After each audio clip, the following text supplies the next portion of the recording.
नमस्कार दोस्तों, कैसे हैं आप सभी। दोस्तों, जैसा कि आप सभी ने सुना होगा, कुछ खास मत संप्रदाय के लोगों एवं वामपंथियों ने हमारे ग्रंथों में समय समय पर मिलावट की है और यह सिद्ध करने का प्रयास किया है सनातन वैदिक धर्म में मानवता नहीं है, एकता नहीं है एवं महिलाओं को सम्मान नहीं दिया गया। आज का विषय सती प्रथा है। इस विषय पर अक्सर कुछ धर्म दूषकों का आरोप लगा है कि सती प्रथा सनातन धर्म का हिस्सा है एवं सनातन धर्म में महिलाओं का कोई स्थान नहीं है। इसी आक्षेप के कारण अनेक लोग इनकी मानसिकता का शिकार हो जाते हैं और अपने आर्ष ग्रंथों को ठीक प्रकार ना पढ़ने के कारण निरुत्तर हो जाते हैं। तो आइए आज हम जानते हैं सती प्रथा क्या है और यह धर्म से जुड़ी है अथवा नहीं। सती प्रथा के बारे में बहुत कुछ लिखा गया है। सती माता के मंदिर भी बने हैं। खासकर ये मंदिर राजस्थान के बहुतायत में मिलते हैं। सवाल उठता है कि वैदिक धर्म ग्रंथों में स्त्री के विधवा हो जाने पर उनके सती होने की प्रथा का प्रचलन है? जवाब है नहीं। वैदिक धर्म किसी भी रूप में भारतीय समाज में फैली सती प्रथा का समर्थन नहीं करता है। ऐसा कहीं नहीं लिखा कि पति की मृत्यु के पश्चात उसकी पत्नी को उसकी जलती हुई चिता पर बैठकर भस्म होना है। वैदिक धर्म के आधार ऋग्वेद, यजुर्वेद, सामवेद एवं अथर्ववेद, इन चारों में से किसी भी खंड में स्त्री को सती करने जैसी व्याख्या शामिल नहीं है।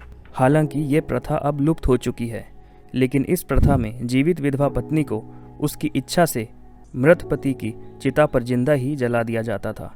विधवा हुई महिला अपने पति के अंतिम संस्कार के समय स्वयं भी उसकी जलती हुई चिता पर कूदकर आत्महत्या कर लेती थी। शोधकर्ता मानते हैं कि इस प्रथा का प्रचलन मुस्लिम काल में देखने को मिला, जबकि मुस्लिम आक्रांता महिलाओं को लूटकर अरब ले जाते थे और राजाओं को मारे जाने के बाद उनकी रानियां जौहर की रस्म अदा करती थी, अर्थात या तो कुएं में कूद जाती थी या तो आग के हवाले खुद को कर देती थी।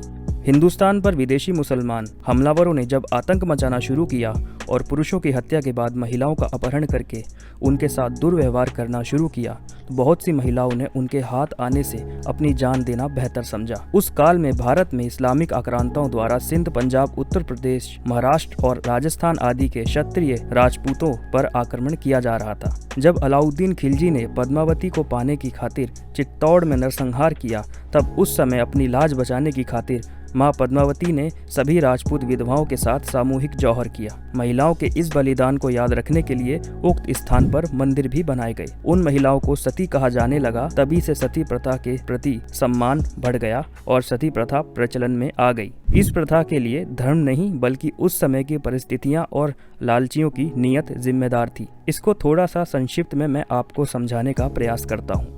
मुगलों के समय एवं अंग्रेजों के समय में इस कार्य को अंजाम दिया जाता था, जिसे नेक्रोफिलिया कहते हैं।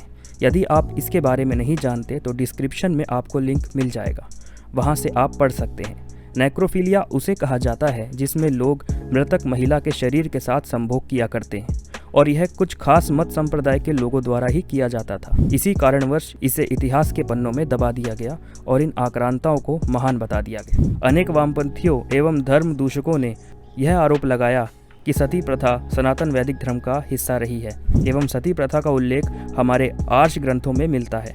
उन सभी से मेरा एक ही प्रश्न है, यदि सती प्रथा का उल्लेख हमारे आर्ष ग्रंथों में है तो रामायण काल एवं महाभारत काल में कौन सी ऐसी महिला थी जो सती हुई हो। अब मैं आपके समक्ष वेद एवं मनुस्मृति से कुछ प्रमाण पेश करता हूँ, जहाँ स्त्रियों को प्राथमिकता एवं अधिकार देने की बात की गई है। अथर्ववेद कांड 1 सूक्त 14 मंत्र संख्या 3, कांड 12 सूक्त 2 मंत्र संख्या 31, यजुर्वेद अध्याय 17 मंत्र संख्या 45, मनुस्मृति अध्याय 8 श्लोक संख्या 323, अध्याय 9 श्लोक संख्या 232, अध्याय 8 श्लोक संख्या 352, अध्याय 8 श्लोक संख्या 275, अध्याय 8 श्लोक संख्या 389, अध्याय 3 श्लोक संख्या 114।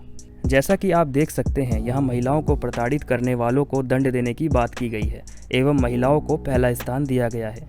अब आप स्वयं विचार कीजिए, जिस आर्ष ग्रंथ में, जिस ईश्वरीय ग्रंथ में महिलाओं को इतना सम्मान दिया गया हो, वह महिलाओं को जीवित रहते हुए अग्नि में डालने की बात कैसे कर सकते हैं।